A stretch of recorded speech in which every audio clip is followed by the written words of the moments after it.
Hi there, I'm Ben and welcome to the first of many parts for my Let's Platinum for Dark Souls Remastered. In this series I'm going to walk you through the entire process of getting the Platinum trophy for this game. That's right, I'm going to be doing all 2 and a bit playthroughs. This is going to be a long ongoing series depending on whether you're watching this. All of the episodes may already be up. If not, rest assured they will be coming, it's just going to take me a while. If you're unfamiliar with my Let's Platinum series, they are guides that are part Let's Play and part walkthrough. I show everything you need to do to obtain a Platinum, but there's no random running around aimlessly in these videos. Everything has been researched and practiced before I hit that record button. That's not to say my combat skills are going to blow you away or anything, because they really aren't. There will be deaths, but I will be using the magic of editing to reduce the running back to the point of death time. I will, however, be fully explaining what I'm doing at all times, so it will be nice and easy to follow along. This guide is going to be for people who haven't played a Souls game before, at the beginning at least.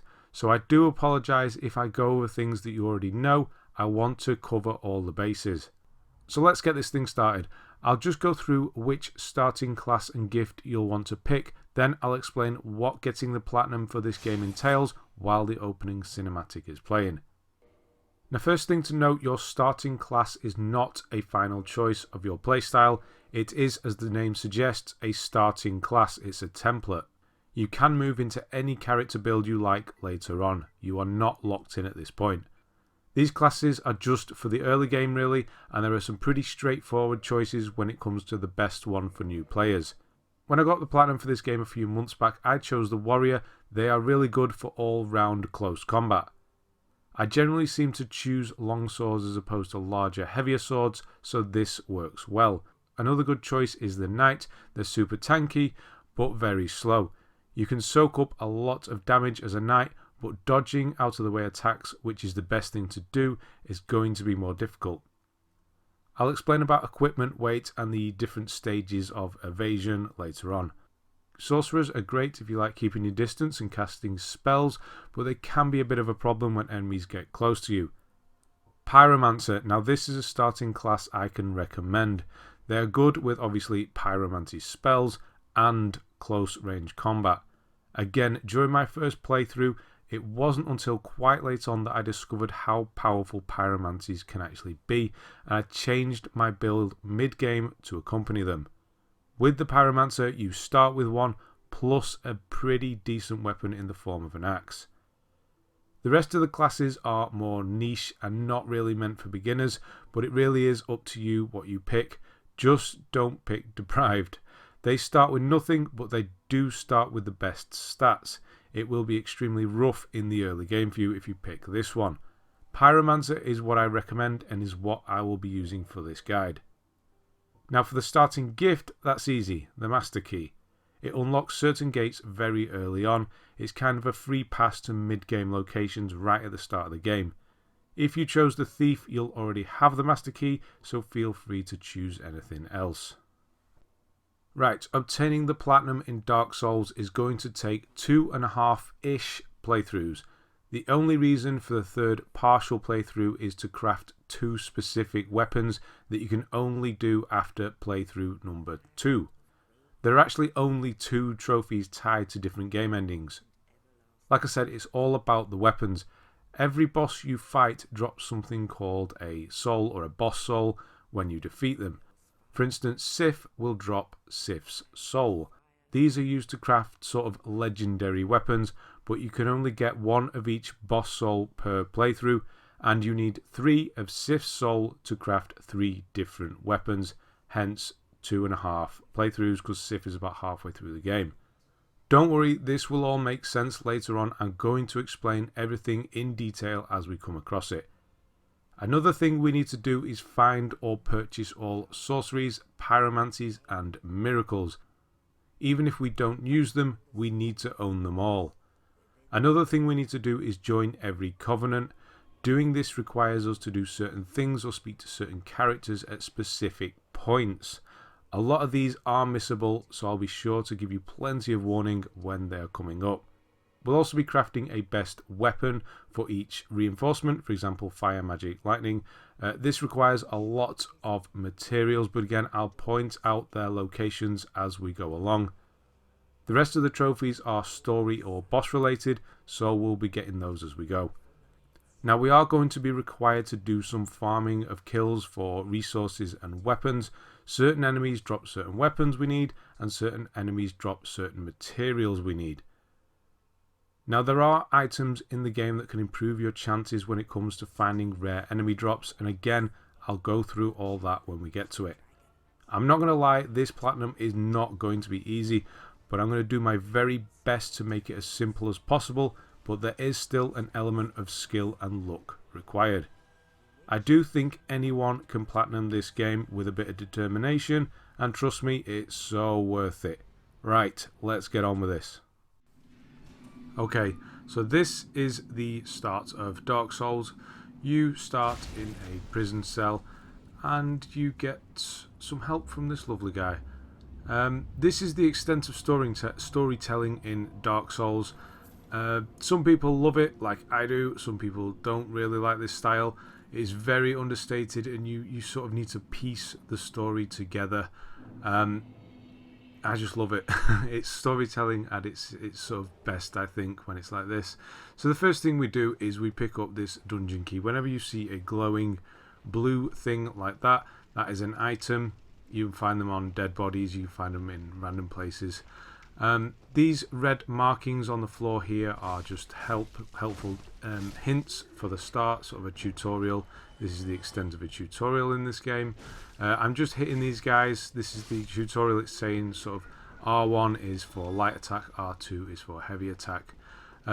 If you are playing online or have you are connected to the internet, you will see other markings, you will see other spirits of other players walking around. I am currently offline. I don't want any interruptions. I'm not going to be using online players to help me. We will be using other NPCs to help with boss fights because it's just going to make certain ones easier, but I don't want anyone invading or anything like that, so I'm disconnected at the moment. Here is our first bonfire and here is our first trophy enkindled. That is just for lighting the first bonfire. I'm not going to show you what you can do at a bonfire at this one because you can't do anything. We are walking into the first boss fight here, but we're not going to do it. We don't have any weapons. We have a broken sword and that's it.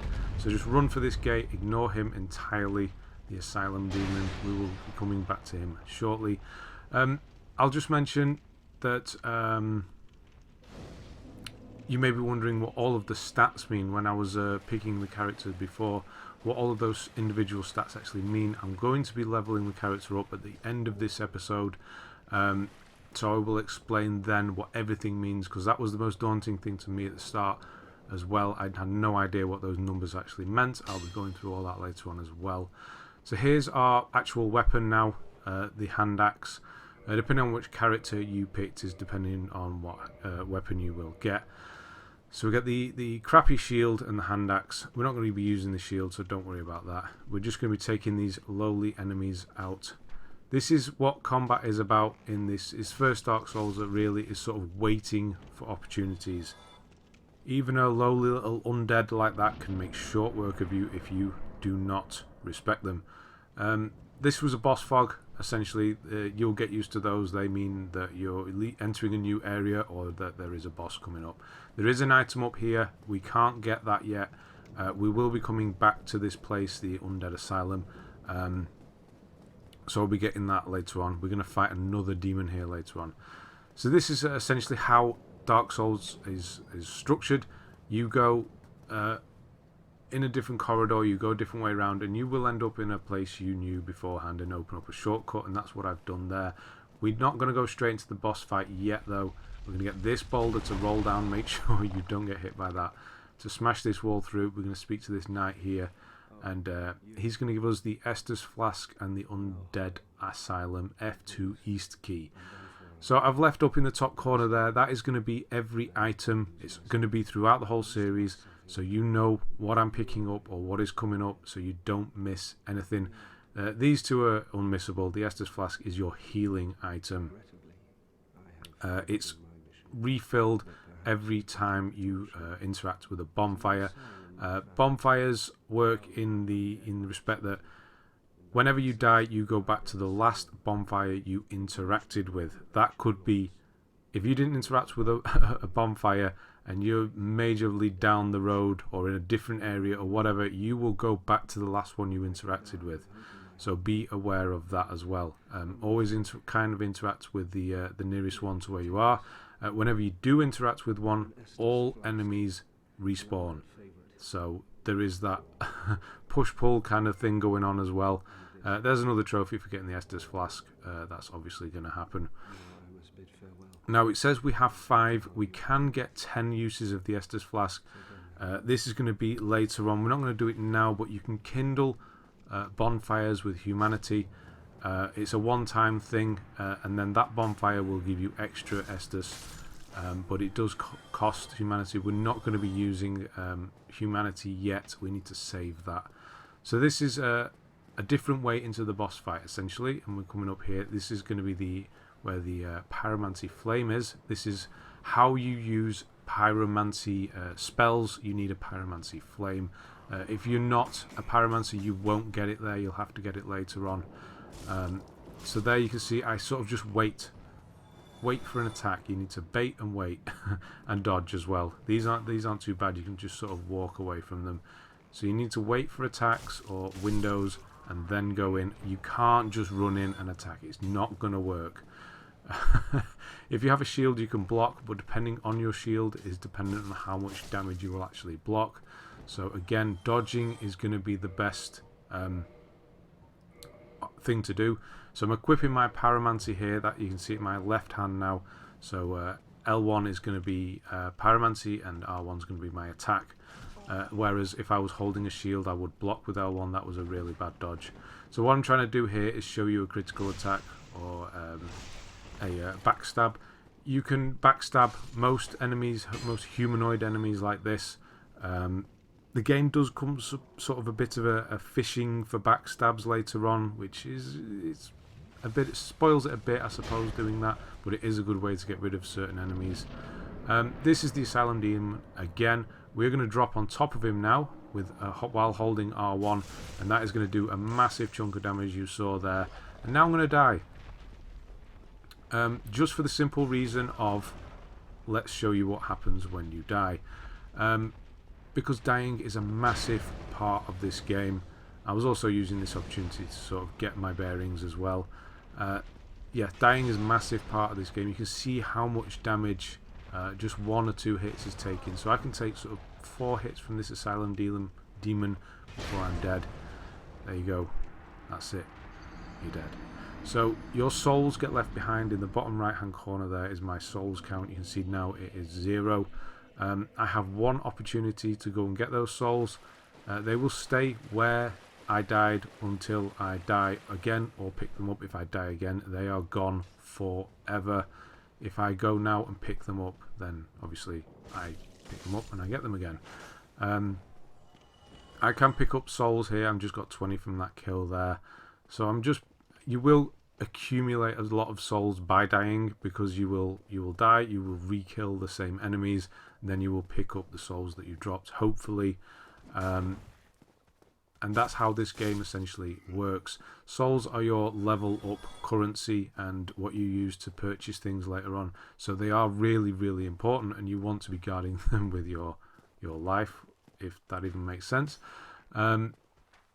You need to make it priority 1 to go and get them, especially if there's a big amount. But I will be, throughout this walkthrough, spending them and using them as we get them. Well, using them wisely as we get them, so we're not carrying too many around at one time, because we just don't want to be doing that. So here we go. Here's the Asylum Demon again. We've come straight back to him, and that's it. So any items you pick up, any weapons, anything like that, will stay. It's just souls that you will lose. So don't worry about losing other items. That doesn't happen. Once you pick something up, that's with you forever. So I was going to try and do this without getting hit, but that didn't work. That was a badly timed roll. So because I have light armor on and I'm not really packed with armor, I can do fast rolls I'm going to show you in the next episode about equipment load and the percentage. It works off a percentage of how much equipment load you have to how quick your rolls are. You can see as I attack, as he attacks, I'm rolling. So you can see there, perfectly timed the roll as he attacks, and you don't get hit. They're called iframes. You probably know what they are, but essentially that's what you're trying to do. You're waiting for attacks and then you're rolling through them. That is the best way to play this game. You can see with the Pyromancy Flame there as well, this guy took, there's no problem. As long as you get in behind him and just roll. If you are a knight, you can actually dodge, block his attacks pretty easily. But it really eats into your stamina, the green bar. That is the most important thing you need to be aware of. You run out of that, you can't dodge, you can't block, you're gonna get hit, or worse, you're gonna die. I do apologise if the things I'm saying are quite obvious, but I want to make this guide as easy for anybody who hasn't played these sort of games before, because I remember when I first played it, it was pretty intimidating, especially all the numbers and the way dodge rolling works, the way the weight works and things like that. It's all stuff I felt I needed to look up and just experiment with. So this is why I'm going into detail. So we've now left Undead Asylum and we are now in Firelink Shrine. This is the kind of hub area almost of the world. Firelink Shrine leads to everywhere. Not everywhere is immediately available, but because we have the master key, we can get to certain places already. And I'm going to use that opportunity in a minute. I will go through what everything in that means in good time. I'm just going to go and collect some souls up before we level up and finish this video. This is just a quick... I'm not going to do any major fighting. I'm just going to do a bit of exploring around Firelink. We're going to get a few souls and then we're going to level up into the meat of the game and move forward in the next video. But essentially we speak to this guy again. This is the extent of storytelling in this game. He is telling us about the Bells of Awakening, and he basically says it's up to you if you want to ring them. If you ring them, something might happen. That's it. One of them's in the Undead Church and one of them's in Blighttown, and that's it. There's no waypoint, there's no markers, there's no nothing. It is completely up to you what you do. You can even kill this guy if you want, but well, don't. But yeah, you could just kill this guy, but obviously don't do that. Things we might need him later on. So yeah, any NPC, don't kill them unless I tell you to. If you accidentally attack or hit, because it can happen, you can accidentally hit, use your attack and you'll hit an NPC, don't kill them, run away. There is a character later on, not too much later on, next 1 or 2 episodes, we will meet a character to him and you can pay him, and he will sort of forgive your sins and the NPC will not be hostile towards you next time you see them, but they will be unless you ask for forgiveness, and you will, every time they see you, they will try and kill you, and you'll sort of lose out on certain items or covenants and things like that. So just don't hit any NPCs. So this is a late game thing. New Londo Ruins. We are not here to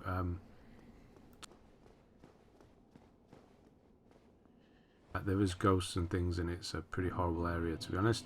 We're using the master key to get to the back of Blighttown in the Valley of Drakes to pick up some large souls. That's 1,000 souls I've just picked up. The souls that I've just picked up there, the sort of soul of a nameless soldier or whatever, there's different sort of varying sizes of them, and they are souls in the bank. Until you sort of crack them, you won't get the souls in your soul count, and you can keep those on you forever. They'll never disappear. So they're sort of emergency, sort of an emergency stash of souls. Whenever you need them, we're going to use them. Here's an Estoc. It's a sword. It's not one I use myself, but it's up to you if you want to use it. Again, we're not going to continue. It's up to you whether you kill these little guys. They're only 20 souls each, but it all counts in this early game. And that's what I'm doing. I'm just getting a few of these souls in the bank things, these soldier souls, and we're going to level up to level 5 or 6 very quickly. That I picked up there is an item we need later on that allows you to attack ghosts, so don't worry about that yet. That doesn't come into play until a lot later on. So I'm just attacking a few of these, and then we're actually just going to go back up to Firelink Shrine. I'm just down here to pick that sword up, or show you that sword if you want to use it, and to pick up that large amount, that 1,000 souls from Valley of Drakes. And here's another one. This is a smaller one. That's the soul of a Nameless soldier. They are different amounts. The boss souls also look very similar. They sort of have an orange tint to them and the name of the boss. They can be crushed for souls as well, but never, please never do that, because we need them to craft certain weapons, and you will have to, if you crush a boss's soul to get the souls out, you will have to do another playthrough to get that boss again. So just don't do it. So going back up to Firelink, the level design is on this in this game is just something else. It really is. It's just unbelievable. This area we are at now, this is the starting area. We can get to everywhere, and it all links together, and it is all in order as well. You can sort of look all around you from certain places and see everything, and it is all in a straight line as well. It's unbelievable. Anyway, I picked up some humanity there because we are undead at the moment. We cannot summon other players to help us, amongst other things. When you use humanity, you will become human until you die again. So you only really want to use it in very niche cases. So don't use humanity willy-nilly, because we will need some of it, 25 to 30 of them, to actually get into a covenant later on. And until we've done that, we don't want to be using any of it. It's near the end of this playthrough, so just collect it for now. We will be using the odd one or two to help us with bosses. There was some more souls, by the way. And then we're going to actually join our first covenant here, the Way of White. Speak to this guy, I believe he's Petrus of Thorolund.